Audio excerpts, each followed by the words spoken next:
and we are still on a full tank of gas too. Probably use next to nothing. Pretty sure I'm going to be able to start her up without having to jump on top of that trailer. That's how easy this thing is to start up. I mean, it was like within 2 pulls. Needed the kill switch right here. Put this on.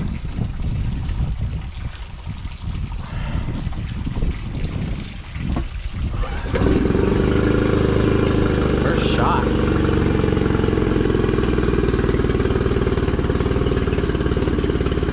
I definitely think this is probably going to be the way to go for the 12-foot platform, whether it's 1 person, 2 people. 9.9 is sufficient. 15 horsepower is going to weigh her down, in my opinion. Just seeing her sit at the boat ramp before loading her up on the trailer, she was pretty down there. But this is more than enough horsepower right there. All right. Let's just do a quick rinse over.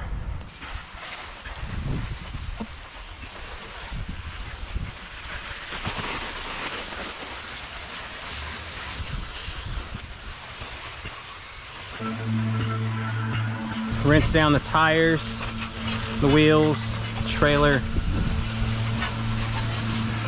leaf springs. Now, what I'm going to talk about are my first impressions on it. I really don't like passing judgment too quick, especially if it's going to be critical of the way the platform performed. But in this case, I'm just going to jump out there and say it met my expectations. I really wanted to see if I was going to be able to pole it straight and be able to do that against the winds. Today it was just brutal out there. You'll see inside the fishing trip. For those of y'all that follow the fishing channel, you'll know firsthand whenever you see this. It's going to sound kind of redundant in what I'm talking about, but there are a few things that I noticed, the creature comforts that I would want, and because I didn't have them on the first trip doesn't mean that I need to be critical for the platform. As I said in that other video, I don't want to start off with all the bells and whistles. I wanted a base platform, and then from there, after several trips, maybe close to a month's worth of fishing trips out there underneath my belt, I'll know exactly what I want and where I'm going to need it. And off of the first trip, I already know that I want some type of rod storage. I was talking to the owner, letting him know that there's enough room over here on the bulkhead to drill 2 holes and then maybe form some PVC with a heat gun and curve it along the bow, and then right up under the gunnels put like 2 little hooks that will hold your rods and your reels above the deck. And in the event that we do take water over the gunnels and it collects up in here, it's not going to immediately get your rods wet and your reels. The rods I don't care, but the reels, it's not going to get them wet. So that's one thing that I would love to have, and that's pretty much an easy, like one of the bells and whistles that you can add on here. I do know that if I were purchasing this thing, I would want the tiller extension so that I can stand right over here rather than stay seated. I would be able to move my weight forward and keep the bow down. Not that it was an issue, but on my other skiff, I do prefer to stand and be able to see where it is that I'm going, especially if you got a passenger riding up here on the ice chest. So tiller extension is a creature comfort that I would love to have, and it is an option. I also would love to have a grab bar that's in the deck. I do know that they said there is a 1/4-inch aluminum plate underneath the inside, like not underneath, but inside the hull, to where you can actually screw, which is what the ice chest is anchored down to. So that 1/4-inch aluminum plate is pretty thick stuff. I'm pretty sure they could mount a grab bar right over here so that when you know what hits the fan, you've got a pretty solid grab handle to hold on to, and in case you lose your balance, you can upright yourself with the quickness. So that's another thing that I would love to have. what else did I notice when I was out there? You cannot go full throttle in the upright position, so I'm gonna lower her down and show y'all. Okay, that right there is fully lowered, and the on the fly jack plate is fully raised. Let's take off the hat and show y'all what we're kind of working with. So that right there, the keel right here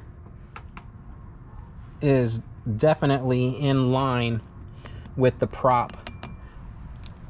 So I stood way back in the distance and kind of got a look for where it's at whenever it's fully raised.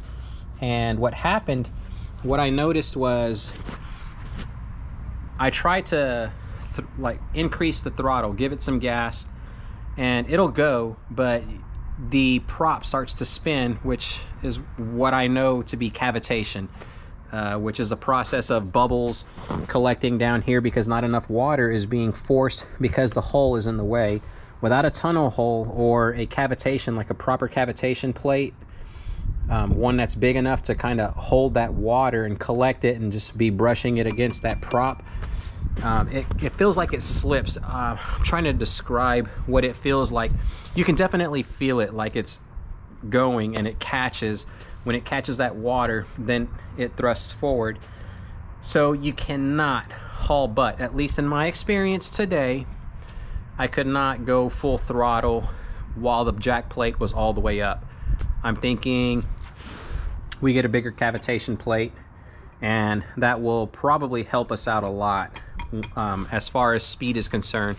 But it was nothing that upset me at all, because I was still able to cruise with the outboard jacked all the way up. I was still able to go back in the skinny stuff at about 4 or 5 miles an hour, and that's plenty fast enough for me, versus having to push pole because I cannot get the skeg and the prop high enough to get out of the mud to be able to propel forward.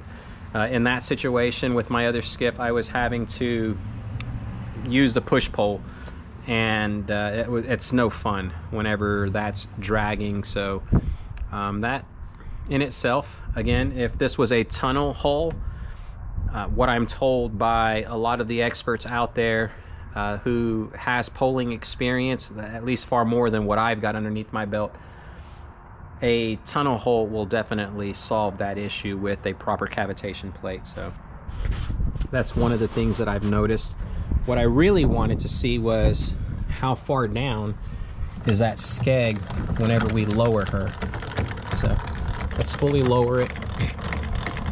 This jack plate is money as well. I mean, it's pretty cool.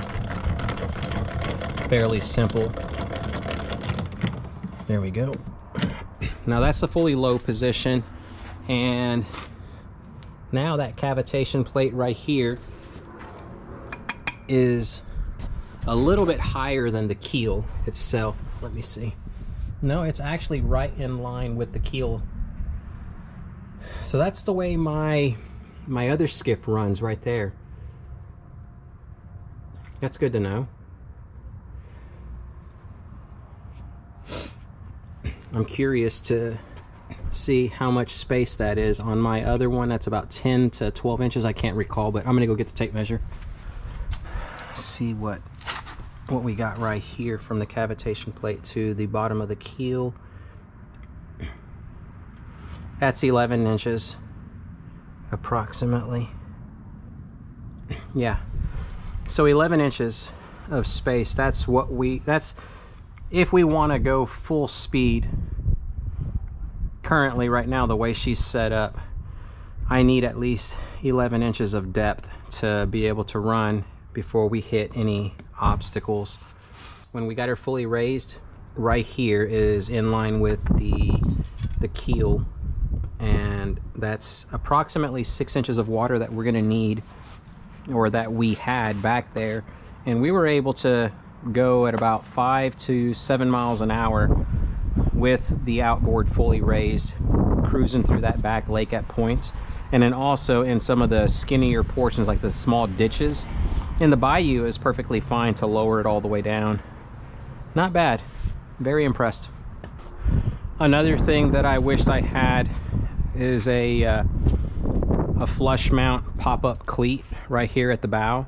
It would make using the dock line a lot easier having it up here, because what I was doing was using the little D-ring for the winch, and it was kind of worrisome, because my thought process was, what if we didn't notice and the dock line hit the water and the water basically pulls it all over, and it's long enough to come back here and then get tangled up in our prop.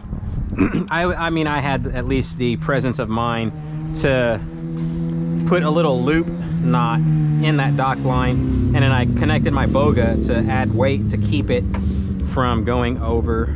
But again, this is bare bones. If you want that pop-up bow cleat, I definitely recommend getting one of those, putting it right here, and that will alleviate the worry of using the D-ring down there, because that's not what it's intended for. That is just for your winch, but it works for those of you that want to forego a cleat. Having the push-pull holder, I do have them on the H skiff. They're on my poling platform back there, or casting platform is what I like to call it. The Stiffy push pole comes with 3 little clips. You put 2 facing one direction, the one in the middle goes the opposite direction, and then the other one goes the same direction as the one in the rear, and then you just kind of like finagle, you bend your push pole to just a small degree, and it will clip your push pole solid to where we don't have to worry about that hanging off. That's pretty much it based off of my first trip. So in summary, I'm very impressed with the ability of this tiny little 12-foot skiff to actually pole straight. I didn't think it was going to have it in its like ability and its size to go straight, especially with as wide as it is. I'm very impressed, and I can't wait to get back out there again tomorrow. I don't know what the weather is going to bring, but rest assured I'm going out there not to catch fish, but basically just still continue to put it through the paces and see how she's going to be able to perform and handle. But all signs are pointing to it having an ability to actually be considered a technical poling skiff. Don't want to make any outrageous claims right now, but that's based off of my initial thoughts in the way it performed. And it wasn't like ice cream day conditions either. 12-mile-an-hour winds, gusting higher than that, and then later on in the day it got to about 15 to 17, somewhere around there. And those are horrible conditions. So the fact that she can perform like that, I'm very impressed. All right, that's going to do it. Thank y'all so much for watching. I really appreciate that love and support. It's because of viewers like you that love what it is that I'm doing, and you enjoy the content that I'm publishing over on the fishing channel, and then this channel as well, with all things, for the most part, off the water, just my thoughts and whatever. Thank you so much, because I get to work with companies out there because they want to basically let y'all see what their product is capable of, and this is definitely one that I think I'm gonna enjoy fishing from whenever I do finally make the decision to possibly put a trolling motor up here. I'm not too sure yet, so we'll see how it continues to go, especially when I get out there on my own. I can probably push pull from that bow. But yeah, thank you so much for watching, and I'll see y'all next time when we're off the water.